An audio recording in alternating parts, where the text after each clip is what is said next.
You've probably seen all of the headlines about investors buying everything up, gobbling all the inventory up in 2025. But in fact, only about 1/3 of all of the sales are going to investors. Single family home sales. Correct, yes. But really, what does this mean to you? I'm Derek Wagner. And I'm Mariana Wagner, and we are with the Artisan Group, Keller Williams Realty.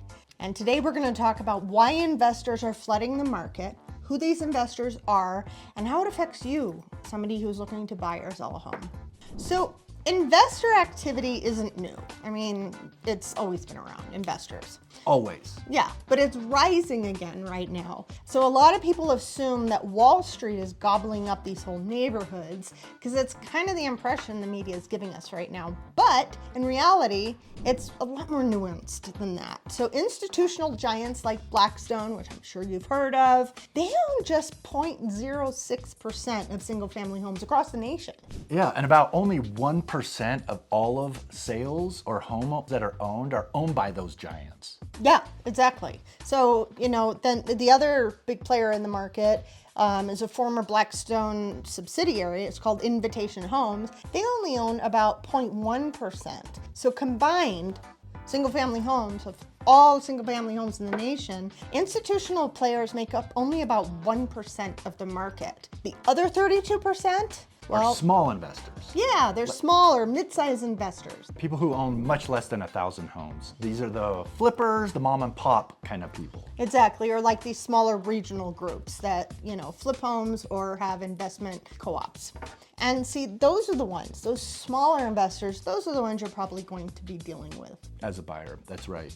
One of the big points is investors create a floor in which value doesn't fall below, which is really good for home ownership. And for home sellers too. That's right. Because they are, they know, okay, well, I know I could at least get this. I can at least get a cash offer for a minimum of X. And that's kind of the floor for the entire neighborhood. And actually, there are a lot of homeowners that we work with, and we say, that either we or another small investor group that we know of is willing to offer this price, this terms, this closing dates, and if you don't find a better buyer, they always have that to fall back on. So another point we'd like to talk about is individual buyers.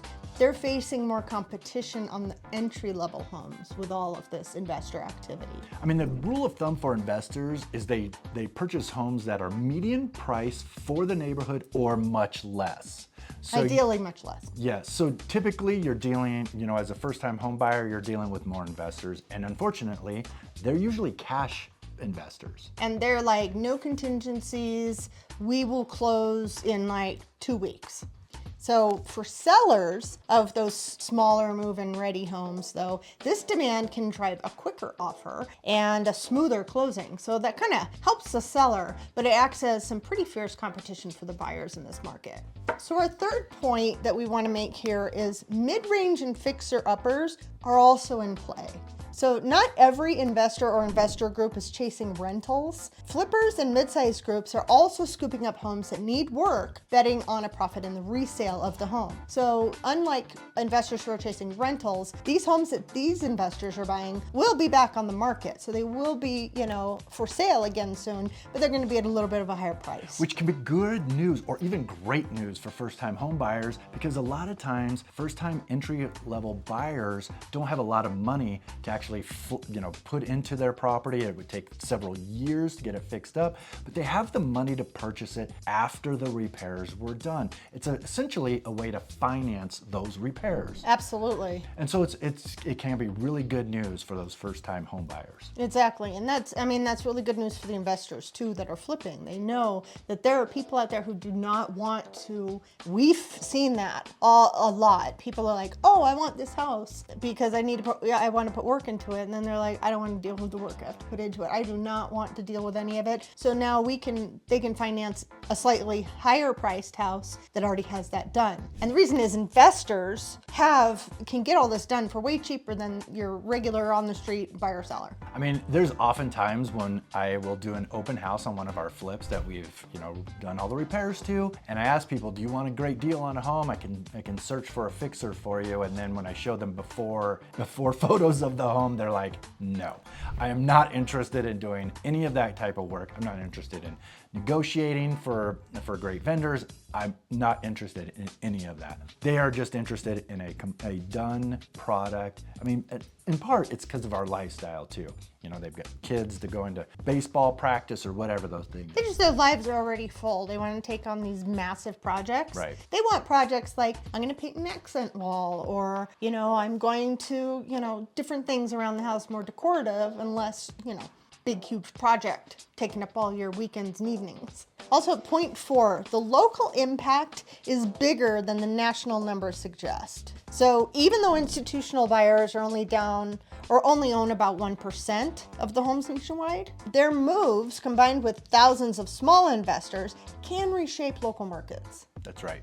And that affects inventory, pricing, and the experience of both buyers and sellers. So what does this mean for you? Well, if you're a first-time home buyer, you certainly want to be competitive in this space, so you really need to get pre-approved before you even start looking at homes. Absolutely, and you want to make sure that your offers are clean.